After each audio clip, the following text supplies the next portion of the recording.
Bismillahirrahmanirrahim. Assalamualaikum warahmatullahi wabarakatuh. Alhamdulillah rabbil alamin wal aqibatu lil muttaqin wa bihi nasta'in ala umuri dunya waddin. Asyhadu an la ilaha illallah wa asyhadu anna sayyidana Muhammadan abduhu wa rasuluh. Allahumma salli wa sallim ala habibil karim sayyidina Mustafa sallallahu alaihi wasallam wa ala alihi wa ashabihi wa man tabi'ahum bi ihsanin ila yaumiddin. Subhanaka la ilma lana illa ma 'allamtana innaka antal alimul hakim. Rabbi shrah li sadri wa yassir li amri wahlul 'uqdatam min lisani yafqahu qawli. Bismillah ma syaa Allah la yasuqul khair illa Allah ma syaa Allah. La yasrifu su'a illa Allah ma syaa Allah. Ma kana min ni'matin fa min Allahi ma syaa Allah. Wa la hawla wa la quwwata illa billah al-'aliyyil 'azim. Bismillahilladzi la yadurru ma'asmihi syai'un fil ardi wa la fis sama' wa huwas sami'ul 'alim. Bismillahilladzi la yadurru ma'asmihi syai'un fil ardi wa la fis sama' wa huwas sami'ul 'alim. Bismillahilladzi la yadurru ma'asmihi syai'un fil ardi wa la fis sama' wa huwas sami'ul 'alim. Na'udzu bikalimatillahi tammati min syarri ma khalaq. Na'udzu bikalimatillahi tammati min syarri ma khalaq. Na'udzu bikalimatillahi tammati min syarri ma khalaq. Allahumma inna na'udzu bika minal barasi wal jununi wal judam wa min sayyi'il asqam. Allahumma inna na'udzu bika minal barasi wal jununi wal judam wa min sayyi'il asqam. Allahumma inna na'udzu bika minal baras wal jununi wal judam wa min sayyi'il asqam. Allahumma inna nas'aluka 'ilman nafi'a wa rizqan thayyiba wa 'amalan mutaqabbala. Radina billahi rabba wa bil islam dina Muhammadin sallallahu alaihi wasallam nabiyyan wa rasula. Radina billahi rabba bil islam dina Muhammadin nabiyyan wa rasula. Radina billahi rabba wa bil islam dina Muhammadin sallallahu alaihi wasallam nabiyyan wa rasula. Allahumma anta rabbi la ilaha illa anta alayka tawakkaltu wa anta rabbul arsyil karim. Ma syaa Allah kana wa ma lam yasha lam yakun. La haula wa la quwwata illa billah al-'aliyyil 'azim. A'lamu anna Allah ala kulli syai'in qadir wa anna Allah qad ahata bi kulli syai'in 'ilma. Allahumma inni a'udzubika min syarri nafsi wa min syarri kulli dabbah anta akhidun bi nasiyatiha. Inna rabbi ala siratim mustaqim. Wa sallallahu ala sayyidina Muhammadin wa ala alihi wasahbihi wasallam. Alhamdulillahirabbil alamin. Ada apa doa yang tuan-tuan tolong jangan tinggal setiap hari. Memandangkan kita duduk dalam suasana pandemik ni kan, ataupun endemik ni kita sebut ni. Ya, penyakit ni akan duduk dengan kita. Dia mai pula lah ni ada penyakit baru pula. Salih Semat, ada beberapa wabak yang sedang berlaku lah ni selain daripada COVID. Kalau tuan-tuan tahu, Salih Semat, dan jadi ada beberapa doa yang tuan-tuan tolong jangan tinggal. Pagi lepas subuh dengan Salih Semat, lepas asar ataupun lepas maghrib. Nombor 1, Bismillahilladzi la yadurru ma'asmihi syai'un fil ardi wala fis sama' wa huwas samiul alim. Baca 3 kali pagi, 3 kali petang. Salih Ahmad, jangan tinggal. Dalam hadis yang sahih Nabi SAW sebut tentang Allahumma salli ala sayyidina Muhammad, dia tidak akan ditimpa musibah pada hari tersebut. Baca 3 kali pagi, 3 kali petang. Tak akan ada ditimpa musibah pada hari tersebut. Kalau Allah nak takdirkan, maka dia lupa, dia tak baca. Yang berlaku pada seorang sahabat yang meriwayatkan hadis ni daripada Sayyidina Uthman bin Affan radhiyallahu an. Dia duk cerita ke orang, dia sampaikan hadis ni, kata baca doa ni bismillahilladzi ni, kamu tak akan kena apa-apa timpa musibah. Salih Muhammad. Lalu subhanallah, takdirnya hari tu dia jatuh sakit, dia lumpuh. Lepas tu orang duk mainlah ziarah kat dia, duk perhati dia, duk cerita ke orang baca doa ni tak timpa musibah, tapi dia kena timpa musibah. Lagu mana dia kata aku tak menipu atas nama Nabi, aku tak menipu atas nama sahabat yang meriwayatkan hadis ni. Cuma pada hari aku kena penyakit tu, hari tu aku tak baca doa tu. Nak ceritanya. Tuan-tuan kena beriman lah. Nabi SAW sebut macam tu, maka kita percaya kata Nabi SAW. Tuan-tuan baca doa tu, jangan tinggal. Saya kadang-kadang saya risau juga bila kawan-kawan ada di kalangan kita yang kena. Lepas tu duk risau, lagi aku kena, saya kena. Tapi duk yakin dengan doa Nabi SAW tu. Sallallahu alaihi wasallam. Sebab kadang-kadang kita lambat baca. Kita baca tu dah pukul 8 ke pukul 10 ke. Ada waktu pagi tu yang kita dah bertembung dengan penyakit tu. Tu. Jadi tak boleh nak salahkan. Aku baca yang pukul apa? Pukul 10 pagi. Boleh jadi pada waktu pagi tu lepas subuh tu kita ada time yang kita kena. Wallahu a'lam. Nombor 2, a'udzu bikalimatillahi tammati min syarri ma khalaq. A'udzu bikalimatillahi tammati min syarri ma khalaq. Doa ni sallallahu alaihi kalau kita pergi satu tempat yang ada penyakit-penyakit ataupun wabak ataupun mudarat yang tersembunyi, yang kita tak nampak dan kita tak tahu, baca doa ni. Pergi tak mana kan? Tu ya Allah, tak tahulah ada apa sembunyi-sembunyi kat sini. Sekali ada orang nak khianat ke? Sekali orang nak apakah? Baca doa tu. Biiznillah Allah akan jauhkan kita daripada penyakit ataupun musibah-musibah tu. Nombor 3, antara amalan dia, sallallahu alaihi wasallam, doa yang saya baca yang last tadi. Allahumma anta rabbi la ilaha illa anta alaika tawakkaltu wa anta rabbul arsyil karim. Doa tu tuan-tuan cari dekat dalam Google. Tuan-tuan cari doa sallallahu alaihi Muhammad Abu Darda. Doa Abu Darda. Kisahnya sallallahu alaihi Muhammad waktu Abu Darda balik, sallallahu alaihi Muhammad, orang duk beritahu dekat dia, rumah kamu terbakar wahai Abu Darda, rumah kamu terbakar. Dia kata tak, rumah saya tak terbakar. Satu kampung terbakar tu, rumah kamu mesti terbakar. Dia kata tak, rumah saya tak terbakar. Dia punya confidence dia tu sangat tinggi. Lalu sallallahu alaihi Muhammad, orang duk heran. Pasal apa yang confident sangat, padahal mesti terbakar punya, sebab satu kampung terbakar, rumah dia kat alam tu. Dia kata tak, rumah saya tak terbakar. Bila pergi tengok sungguh rumah dia tak terbakar. Dia punya yakin dengan doa yang dia baca sallallahu alaihi Muhammad, dan doa tu namanya doa Abu Darda. Tuan-tuan boleh beramal sallallahu alaihi Muhammad lepas subuh, beramal lepas maghrib. Jadi beramal lepas subuh tu untuk siang tu, lepas maghrib tu malam. Dalam dalam kitab Imam Ghazali rahimahullah taala sallallahu alaihi Muhammad, sallallahu alaihi Muhammad menceritakan tentang satu amalan yang kalau kita beramal dengan amalan tersebut, Allah akan menjauhkan kita daripada perkara-perkara yang tidak kita ingin, hatta panahan musuh. Apa dia amalannya? Amalan dia ialah tuan-tuan beramal dengan pada waktu solat qabliyah subuh. Waktu qabliyah subuh tu, semayang qabliyah subuh, rakaat pertama baca Alam Nashrah. Lepas Fatihah baca Alam Nashrah. Rakaat kedua sallallahu alaihi wasallam baca selepas Fatihah baca Alam Tarakai. Jadi baca dua alam. Alam Nashrah dengan Alam Tarakai. Harap tuan-tuan buka-buka boleh ingatlah, sebab tuan-tuan tak tulis belakang. Saya duk perhati jadual tu, masya-Allah, ustaz-ustaz hebat duk mai. Yang tak hebatnya saya aja. Jadi saya yakin tuan-tuan ni banyak kuliah ni. Jadi banyak kuliah ni tuan-tuan kena spare buku siap-siap lah tu catat. Sebab sayang kadang-kadang ustaz-ustaz duk mai duk bagi kat kita amalan, kita tak balik gitu je, sayang. Ni pesan bukan pasal saya ni, pasal rugi kadang-kadang saya duk tengok. Tak saat lepas mayang duk tengok, masya-Allah ada Ustaz Aswad mai ni, tu guru kita ni. Ustaz Syakir ni alim dalam sallallahu bidang ilmu sallallahu tauhid dia. Kemudian Ustaz Hambali lagi mai jauh lagi, masya-Allah sallallahu.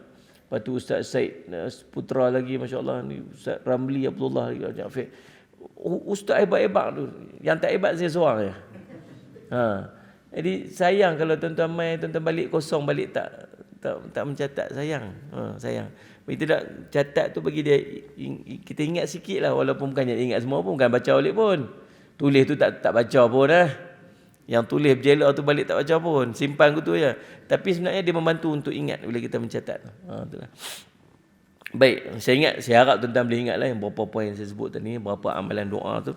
InsyaAllah mudah-mudahan dia jadi pendinding kepada kita ni. Daripada sallallahu alaihi wasallam kita waktu kita waktu ni waktu kita akhir zaman tuan-tuan. Memang kita terdedah kepada benda-benda yang orang-orang dulu tak pernah berjumpa. Penyakit-penyakit yang tak ada zaman dulu ni. Bahkan suasana alam pun tak sama macam dulu-dulu ni. Dan saya yakin tuan-tuan punya lah ni sejuk ni. Dekat Cameron Highland ni sejuk lah. Tuan-tuan semua berjaket saya ada. Tu nampak saya lagi terror pada tuan-tuan ni. Tapi subhanallah. Tapi saya yakin sejuk Cameron Highland dulu lebih sejuk daripada lah ni. Dulu lebih sejuk daripada lah ni. Sallallahu alaihi Muhammad. Tuan-tuan, subhanallah. Sebab kita makin lama, makin akhir zaman, cuaca akan berubah. Cuaca akan berubah. Kalau kita cerita dulu-dulu, aku dulu kat kampung macam ni suasana dia. Anak-anak kita dah tak pernah rasa dah suasana macam tu dekat kampung. Tak ada. Sebab cuaca, suasana, fenomena alam akan berubah.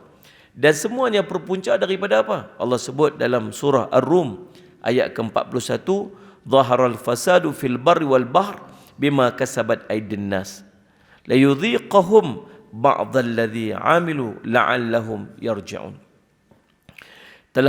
Telah zahir kerosakan di muka bumi, di darat dan di lautan disebabkan oleh perbuatan tangan-tangan manusia.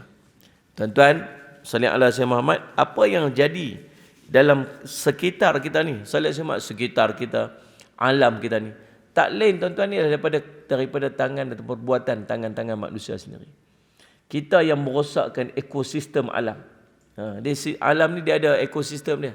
Dia ada perjalanan dia. Yang ni kena temu dengan yang ni. Dan tak bergerak satu daun pun melainkan semuanya dalam perintah Allah SWT. Dalam pemantauan Allah SWT. Pasal apa semut tu dekat situ? Sebab ada kerja dia, ada fungsi dia yang dia kena buat. Yang perlu dia lakukan. Dan mereka semua ikut semua perintah daripada Allah. Apa yang kita buat? Kita yang memotong ekosistem tersebut. Kita yang rosakkan dia. Dan akhirnya berlaku, sallallahu alaihi wasallam, bila berlaku banjir besar, bila berlaku tanah runtuh, sallallahu alaihi wasallam, kita sentiasa menyalahkan alam, padahal yang berlakunya, kata Nabi Allah sebut dalam Quran, semuanya disebabkan oleh tangan-tangan perbuatan tangan manusia. Kemudian hasil daripada dia ada kesan dia, impact dia. Impact dia tu Allah kata, Allah menghendaki agar mereka merasakan sebahagian daripada akibat perbuatan tangan mereka tu. Tengok jadi macam mana? Jadi banjir besar. Jadi sallallahu alaihi wasallam Muhammad, tanah runtuh. Jadi gempa bumi. Jadi yang tu, jadi yang ni. Allah buat apa? Allah nak kita rasa. Supaya apa? Ending je Allah kata apa? Sallallahu alaihi wasallam Muhammad, la'allakum yarji'un, supaya kamu balik sallallahu alaihi wasallam ke jalan yang benar. Balik pada Allah Subhanahu taala. Tuan-tuan, subhanallah. Tuan-tuan perhati, akan ada beberapa perkara yang akan berlaku di akhir zaman sebagai tanda-tanda kita berada di akhir zaman. Tanda nak munculnya Dajjal, tanda nak munculnya Imam Mahdi. Kita ni duduk pada fasa peralihan. Daripada tanda kecil kiamat nak bawa kepada tanda besar kiamat. Dalam hadis riwayat Imam Ahmad cerita tentang 5 fasa akhir zaman. Fasa pertama, fasa nubuwah. Kata Nabi, waktu aku bersama dengan kamu, waktu Nabi SAW bersama dengan para sahabat, waktu yang Allah bagi kekuasaan itu dan Allah angkat ikut sallallahu alaihi wasallam kehendak Allah Subhanahu taala. Berlangsung sekitar 30 tahun. Berlangsung sekitar sallallahu alaihi wasallam 23 tahun. 13 tahun Nabi SAW berada di Makkah, 10 tahun Nabi SAW ada di Madinah. Bila Nabi SAW wafat, mai fasa yang kedua. Fasa Nabi dengan fasa para sahabat Nabi yang disebut sebagai Khulafa Ar-Rashidin. Nabi sebut dalam satu hadis yang lain 30 tahun tempoh dia. Jadi ulama kira lah daripada zaman Sayyidina Umar, Sayyidina Abu Bakar, Sayyidina Umar, Sayyidina Osman, Sayyidina Ali. 29 tahun 6 bulan. Campur dengan fasa pemerintahan anak kepada Sayyidina Ali, cucu baginda Rasulullah SAW, nama Sayyidina Hasan bin Ali bin Abi Talib radhiyallahu anhuma. Berapa tahun? 6 bulan. 6 bulan tempoh dia. Jadi total up 30 tahun. Ini fasa kedua. Fasa yang paling cantik selepas yang tercantik, iaitulah waktu Nabi SAW. Wafatnya ataupun berpindahnya, Allahumma salli ala Sayyidina Muhammad, pemerintahan daripada Sayyidina Hasan bawa kepada Sayyidina Muawiyah radhiyallahu anhu. Waktu tu dah berubah fasanya daripada fasa kedua ke fasa ketiga. Fasa ketiga nama mulkan adan ataupun kerajaan yang menggigit. Kerajaan menggigit ni ulama sebut dua maksud. Yang pertama gigit dengan maksud tak mau pemerintahan itu berubah dari melainkan turun kepada anak cucu dia. Lalu gigit tu tak mau lepas turun pada anak cucu. Yang keduanya gigit tu dengan maksud depa cuba untuk beramal macam zaman Nabi dan zaman Khulafa' Ar-Rasyidin. Tetapi fitnah tu dah terlalu besar sampai sangat susah, seolah macam terpaksa untuk menggigit. Walaupun demikian, syariat-syariat Islam masih diamalkan walaupun tak sesempurna zaman Khulafa' Ar-Rasyidin. Habisnya fasa ketiga ni dengan tumbangnya kerajaan Islam yang terakhir. Ataupun sistem kekhalifahan Islam yang terakhir, tumbangnya kerajaan Osmaniyah di Turki pada tahun 1924 kata ulama. Lepas pada tu tak ada lagi kerajaan Islam. Masuklah kita pada fasa yang keempat. Fasa keempat dia panggil Mulkan Jabariyah. Kerajaan yang memaksa. Kerajaan yang menekan. Salih alaihi wasallam. Waktu ni tuan-tuan, salih alaihi wasallam, fasa ni akan berlangsung sampailah masuk pada fasa yang kelima. Fasa kelima dia akan balik macam fasa yang kedua. Fasa kelima balik macam fasa kedua. Macam zaman Khulafa' Ar-Rasyidin. Islam cemerlang, Islam syariatnya tertegak, keindahan Islam sangat cantik. Dunia sangat aman waktu tu. Sehingga binatang buas dengan binatang buas pun boleh duduk. Binatang buas dengan yang biasa dibaham oleh binatang buas pun boleh duduk sekali. Seorang perempuan boleh berjalan daripada Sana'a sampai ke Mekah. Sangat jauh perjalanan dalam keadaan siapa pun tidak mengganggu dia. Nabi SAW cerita keindahan. Syariat Islam tertegak sempurna. Zaman itu zaman pemerintahan Imam Al-Mahdi dan Nabi Isa AS. Bila? Salih alaihi fasa kelima. Maksudnya pada fasa kelima ni Nabi Isa dah ada. Nabi Isa dah memerintah. Imam Mahdi dah ada. Maksudnya fasa keempat ni merupakan fasa berlakunya segala fitnah-fitnah besar. Tanda akhir zaman. Antaranya ialah munculnya Dajjal. Fasa keempat lah. Sallallahu alaihi Muhammad. Munculnya Imam Mahdi sebagai tanda peralihan daripada tanda kecil kepada tanda besar kiamat. Kemudian muncul Dajjal. Lepas muncul Dajjal pula, turunnya Nabi Isa AS. Bunuh Dajjal. Lepas Nabi Isa bunuh Dajjal, Nabi Isa bawa pengikut dia, turun keluar pula Ya'juj Ma'juj. Merosakkan seluruh alam ni. Kemudian Ya'juj Ma'juj mati. Kemudian Nabi Isa AS lepas daripada itu, Nabi Isa akan memerintah. Barulah masuk fasa yang kelima. Tuan-tuan, semua kekecohan ni akan berlaku pada fasa yang keempat. Dan kita, fasa pertama kita tak duduk, fasa kedua kita tak duduk, fasa ketiga kita tak duduk, fasa kelima belum kita berjumpa. Maksud kita semua yang duduk depan saya ni, semua duduk pada fasa yang keempat. Jadi mustahil tak kita berjumpa dengan Imam Mahdi waktu ni? Tak mustahil. Mustahil tak kita berjumpa dengan apa ni turunnya munculnya Dajjal? Tak mustahil, memang zaman dia. Tak mustahil. Memang zaman dia. Dan zaman ni lah tu akan tengok segala kerosakan berlaku dekat muka bumi ni. Tuan-tuan. Dan ada tanda-tanda sebelum mai yang besar-besar dia ada tanda-tanda mai dulu. Dia akan tuan-tuan akan berjumpa dengan tanda-tanda dia dulu. Nombor satu di antaranya tuan-tuan akan melihat banyaknya gempa bumi. Banyak gempa bumi. Tuan-tuan, subhanallah, salli ala Sayyidina Muhammad, ada kajian dia buat. Saya duk buat hari tu waktu Allahumma salli ala Sayyidina Muhammad syuting riwayat akhir zaman. Allahumma salli ala Muhammad. Pada sepanjang tahun ini, salli ala Sayyidina Muhammad, belasan ribu gempa bumi yang berlaku di seluruh dunia. Bukan sikit-sikit. Salli ala Muhammad. Satu dalam tempoh setahun. Allahumma salli ala Muhammad. Sampai boleh dikatakan average out, dia panggil Allahumma salli ala Sayyidina Muhammad.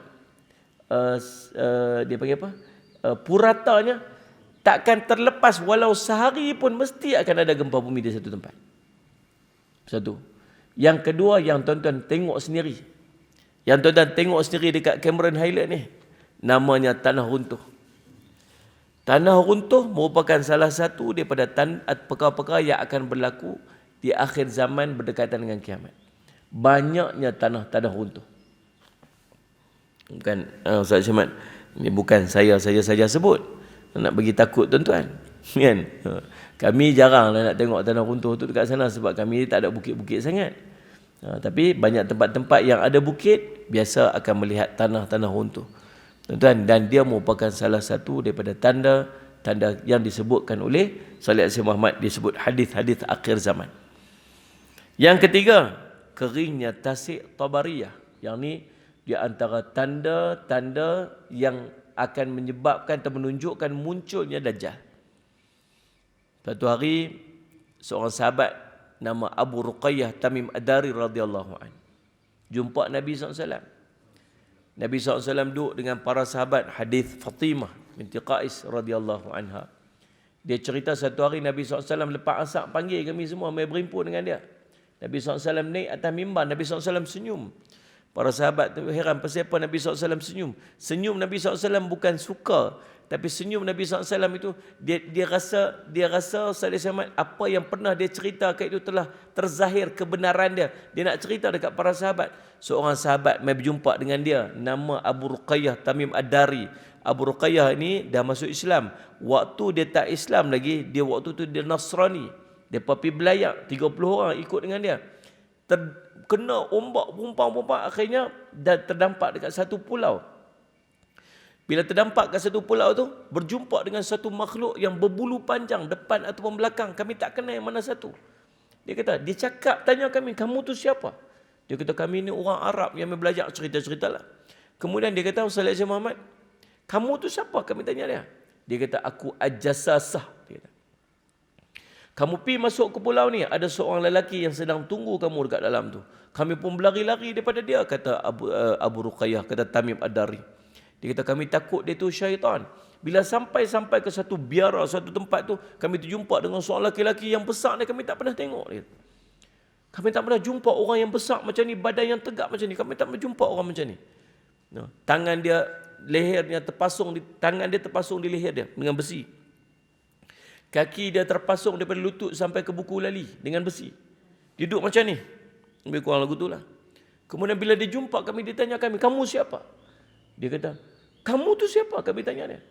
Dia kata, kamu akan tahu tentang aku sebentar lagi. Aku akan cerita tentang aku siapa. Kamu tu siapa?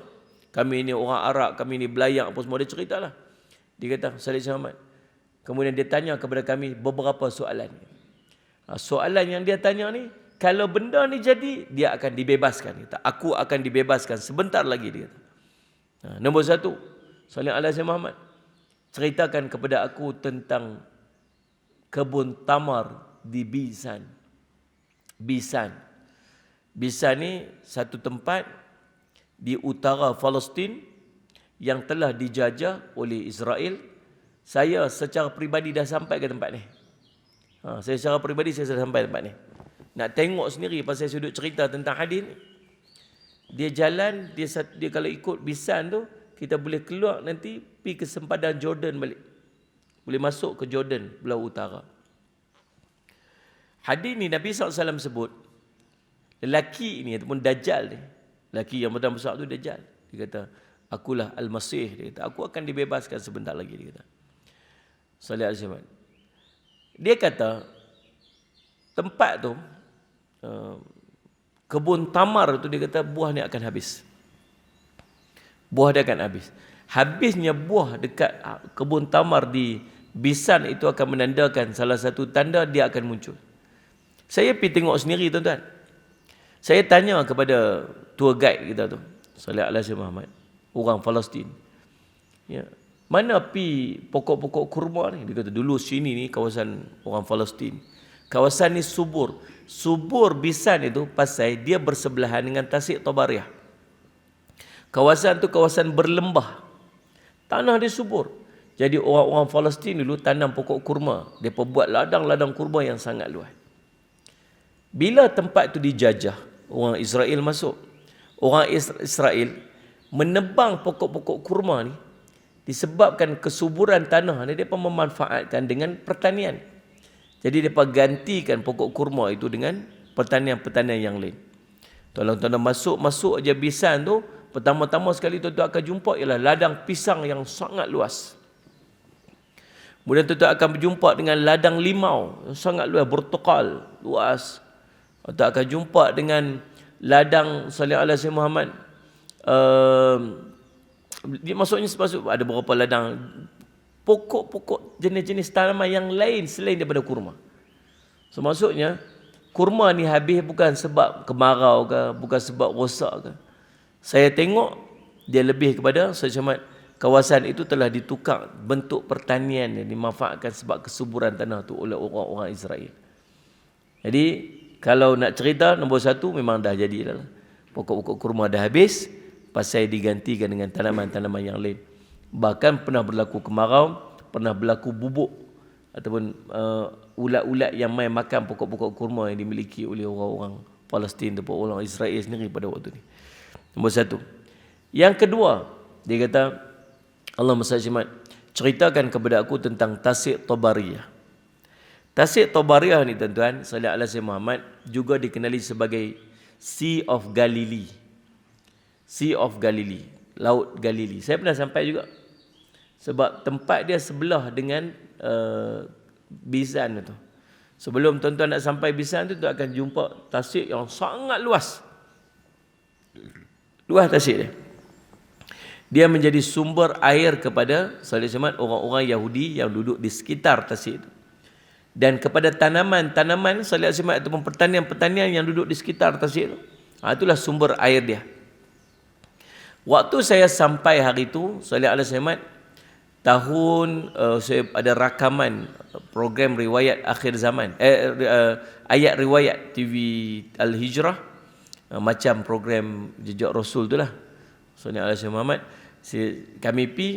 kami duk buat cerita tentang ni lah, kita orang tengok sendirilah.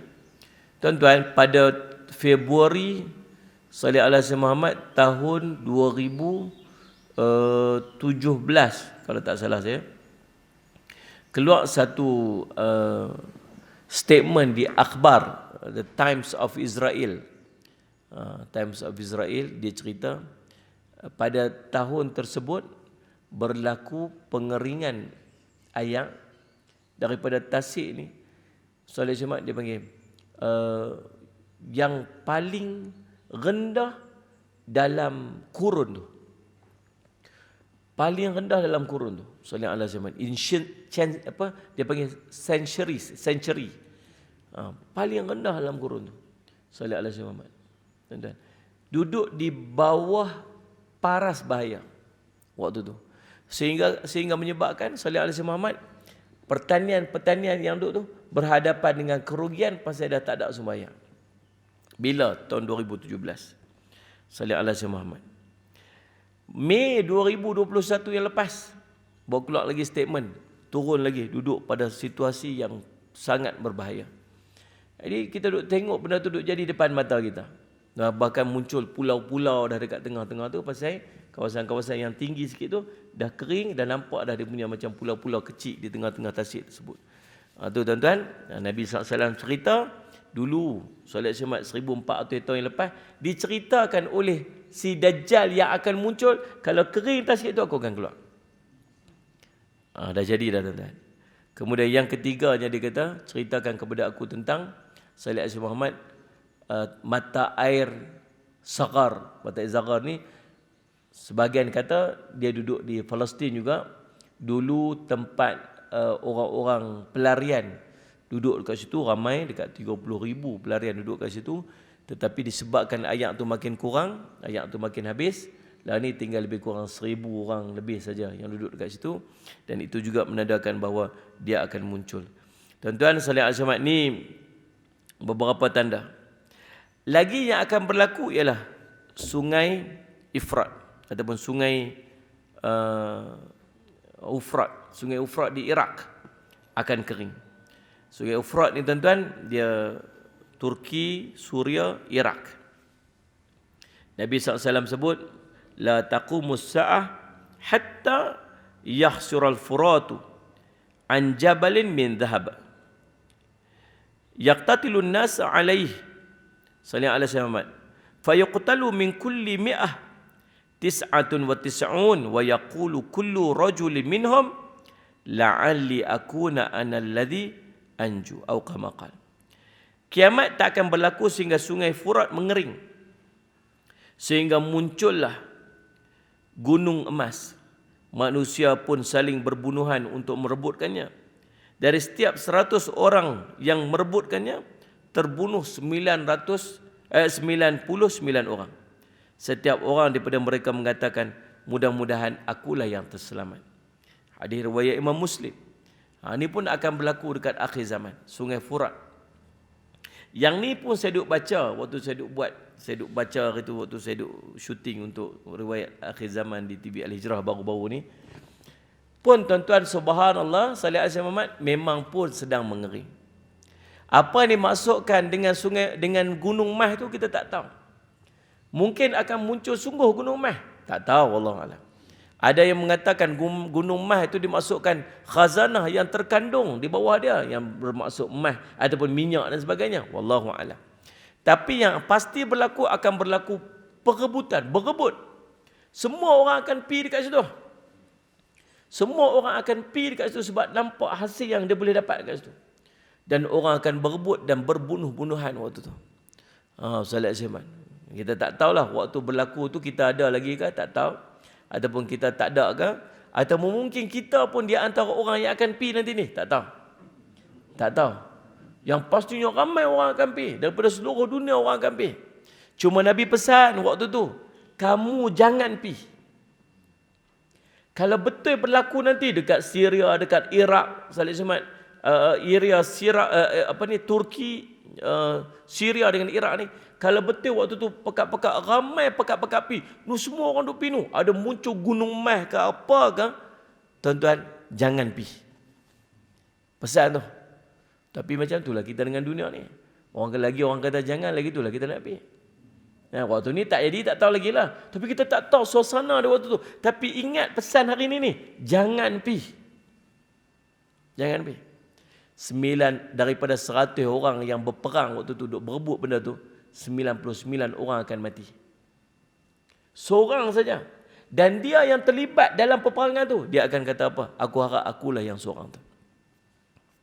Yang berikutnya, yang ni tuan-tuan nampak secara terang-terang waktu ni. Yang ni nampak dah, tak boleh nak nafi dah.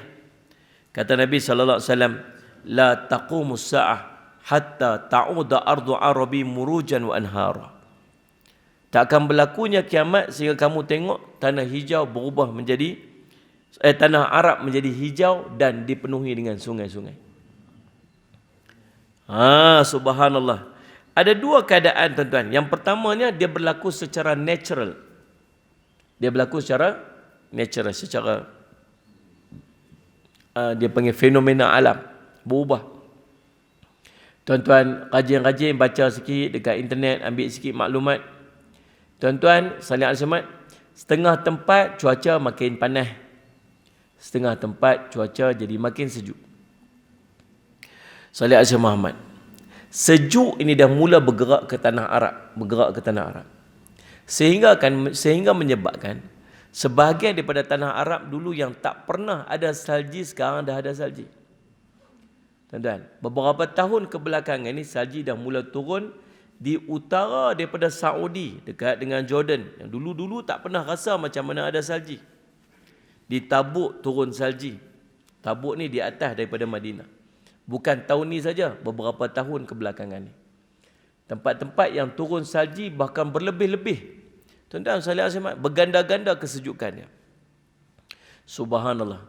Bila turun salji ni, saya terdengar satu ceramah yang disebut oleh Imam Masjidil Haram beberapa tahun yang lepas. Dia cerita, dia kata bila turun salji, ayak akan bertambah. Salji akan cayak, lepas tu jadi ayak. Bila dia ayak, dia akan jadi subur tempat tu, dia akan tumbuh rumput-rumput, dia automatik dia akan jadi hijau. Sesuai dengan sebuah hadis Nabi SAW yang cerita tentang Jazirah Arab akan jadi hijau. Bila turun salji pula, kait pula dengan satu isu. Nabi SAW cerita bila nak muncul Imam Mahdi.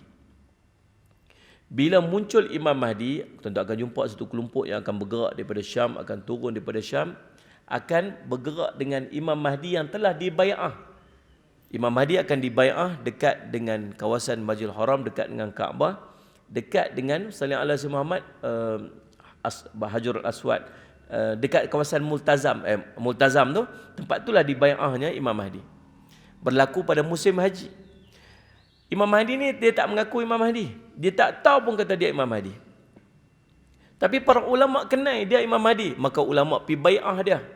Waktu tu depa bergerak daripada Mekah bergerak pi ke atas sebab tempat sallallahu alaihi wasallam pemerintahan Imam Al-Mahdi ialah di Palestin, di Baitul Maqdis.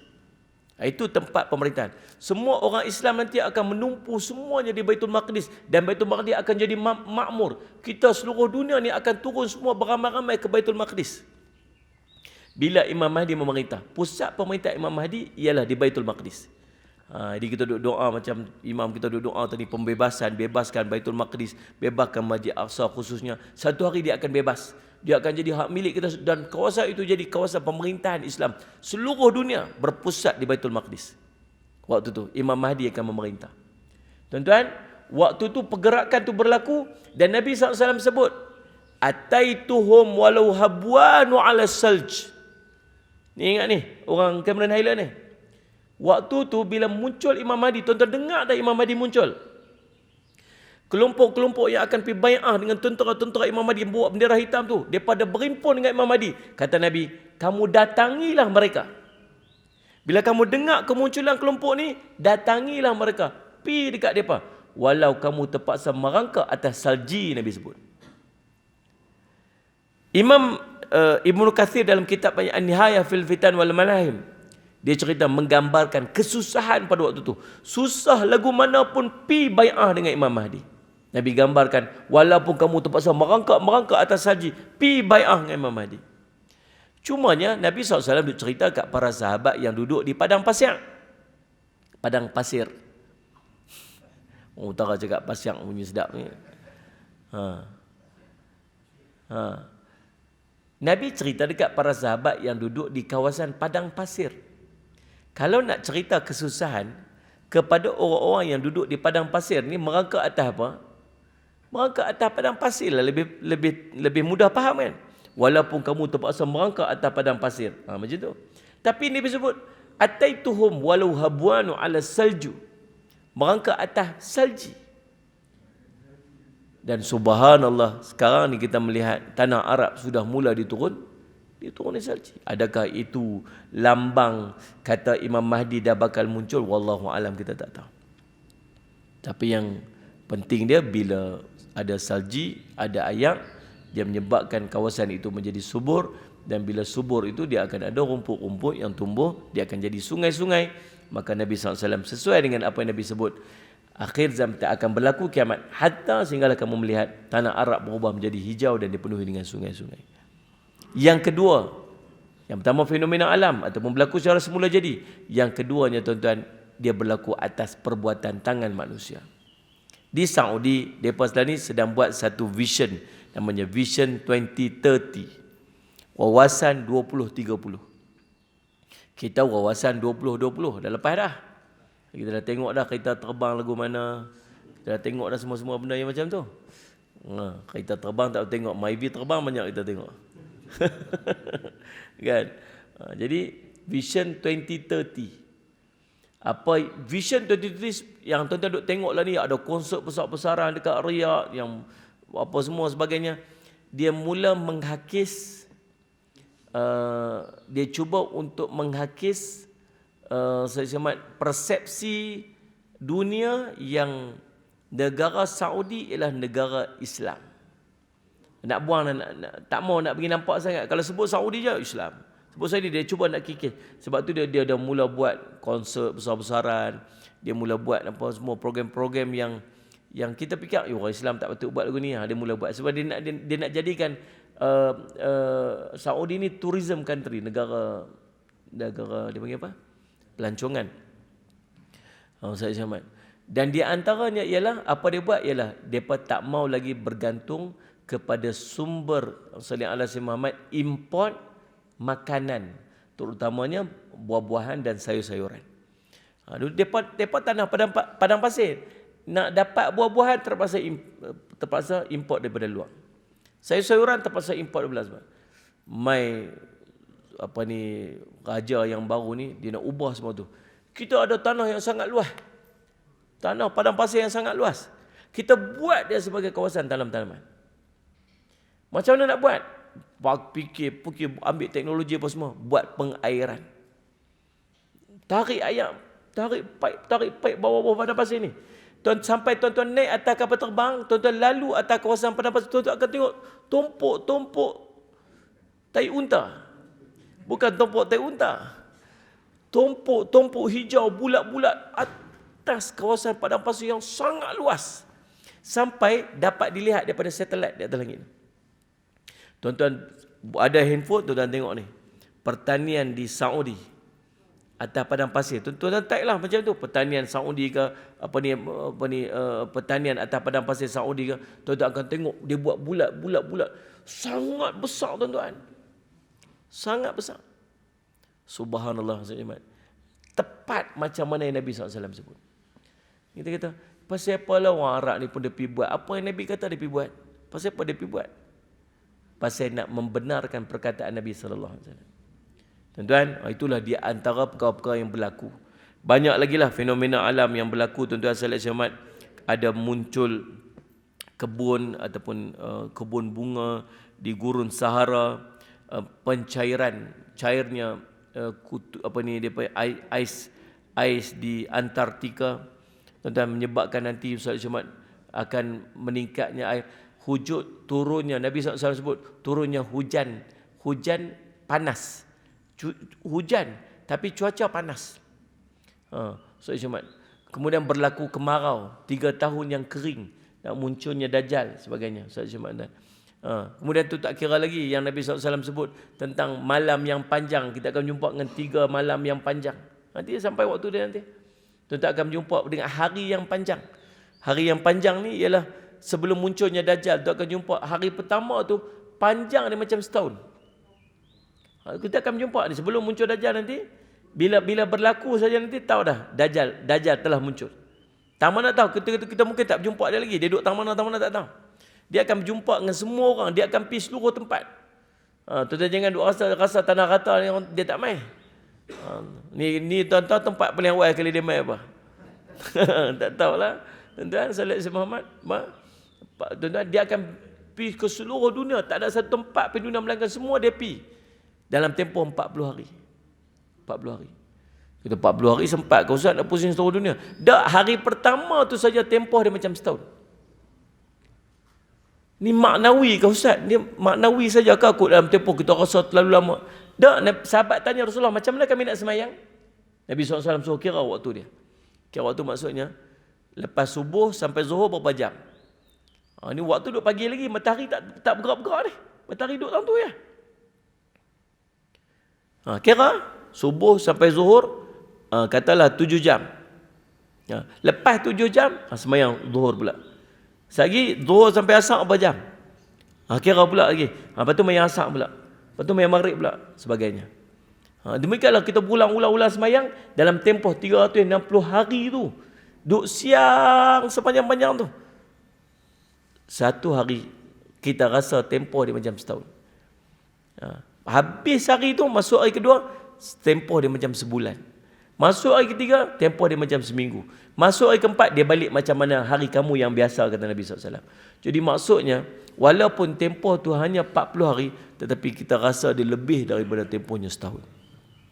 Waktu Dajjal akan pergi ke semua tempat. Dan semua tu akan berlaku waktu dia keluar saja. Nombor 1, tuan-tuan akan berjumpa dengan kemarau. Hujan turun, tapi sikit. Tahun pertama, turun hujan, tinggal 1/3 hujan tak turun. 1/3 hujan tak turun, kita tak berasa sangat tak. Bukan langsung tak turun, tapi kurang. Lepas daripada tu, setahun, mai tahun kedua, 2/3 hujan tak turun. Bila 2/3 hujan tak turun, kita dah terbiasa dengan 1/3 hujan tak turun. Kita tak berasa sangat. Mai tahun ketiga baru berasa, pasal langsung hujan tak turun. Setahun tu langsung tak ada hujan. Kering kontang. Hujan tak turun. Waktu tu mulalah kita susah. Elektrik tak ada, makanan tak ada. Ini tepung tak boleh mai daripada India pun kelang kabut habis dah. Tuan-tuan, saudara-saudara. Ayam tak cukup pun dah macam nak kiamat dunia dah. Tahanlah saat tak makan ayam, tak ada tu salah makan ayam, makan lele banyak lagi. Tapi dia kecoh-kecoh, tu tak boleh bayang tak setahun nanti. Apa makanan pun tak ada, kamu sangat lapar kata Nabi. Kamu sangat lapar, makanan apa pun tak ada. Lapar sangat. Waktu tengah lapar, apa tak ada ni lah, Dajjal muncul. Dajjal muncul. Ni bawa ayam tak ada, kecoh lah. Tepung tak ada, macam nak kiamat esok. Tidak risau tu. Waktu tu aircon tak ada. Mampu tuan-tuan tak ada aircon, memang tak ada aircon. Kami sana kalau kat Menu, kalau aircon tak ada ni macam apa esok pergi merah hajik mata. Pasal apa ni? Tak boleh tidur. Saya tak tidur. Aircon tak ada. Ya. Panas. Dan waktu tu aircon tak ada, elektrik tak ada, kereta tak boleh nak pakai, apa pun tak ada. Dia muncul. Dajjal mai, dia bagi balik. Kamu nak apa? Nak hujan? Hujan turun. Kamu nak apa nak ni? Bagi kat dia. Bawa segunung roti untuk kita makan. Semua ni akan kita akan saksikan selepas di akhir zaman. Dan salih alaihi wasallam cuma satu je. Apabila berlaku semua benda-benda tersebut menunjukkan bahawa ada benda besar yang akan berlaku. Waktu tu kita muhasabah diri kita balik. Cuma salah satu adalah sifat kita bila berlaku fenomena alam ni, apa yang berlaku, kita akan katakan dia sebagai fenomena alam. Kita tinggalkan kebesaran Allah waktu tu. Kita tak kaitkan dengan kebesaran Allah. Berlaku tsunami besar, kita kata, oh ini pergerakan plate bumi. Berlaku banjir besar, oh ini disebabkan yang tu, sebab ini. Kita dah tak relate dah dengan kebesaran Allah Subhanahu Wa Taala. Kalau zaman Nabi SAW, berlaku gerhana matahari sampai pucat muka para sahabat. Duduk berhimpun, semayang begitu lama, menggeletar. Takut apalah azab bala yang Allah nak turun, apalah salah kami. Lah ni bila gerhana matahari kita kata apa? Oh ni sebab bulan macam ni, matahari macam tu. So tak ada langsung kaitkan dengan kebesaran Allah. Maka kita makin jauh daripada Allah. Apa yang berlaku, ingat kebesaran Allah. Ingat peringatan-peringatan Allah. Muhasabah diri, dekatkan diri kita kepada Allah. Mudah-mudahan kita selamat dunia akhirat. Jangan sampai jadi macam kaldai yang terpinga-pinga bila turun saja berlaku kiamat. Kita pasal apa ni, apa jadi. Macam tu, subhanallah. Mudah-mudahan jadi manfaat dekat kita. Saya minta ampun, minta maaf salah dan silap. Kita jumpa lagi di lain masa ketika. Terima kasih atas perhatian tuan-tuan, kesudian tuan-tuan untuk bersama dengan saya. InsyaAllah kita jumpa lagi. Aqul qali hadza wa astaghfirullah li wa lakum. Wassalamualaikum warahmatullahi wabarakatuh. Bismillahirrahmanirrahim. Alhamdulillahirabbil alamin wassalatu wassalamu ala rasulil amin sayyidina Muhammadin wa ala sahbihi ajma'in. Allahumma faqihna fid din wa 'allimna ta'wil waj'alna min ibadikas salihin wahdinas siratal mustaqim. Allahumma arina haqqan haqqan warzuqna ittiba'ah wa anna batila batilan warzuqna ijtinabah. Sallallahu ala sayyidina Muhammadin wa sahbihi wasallam. Alhamdulillahirabbil alamin.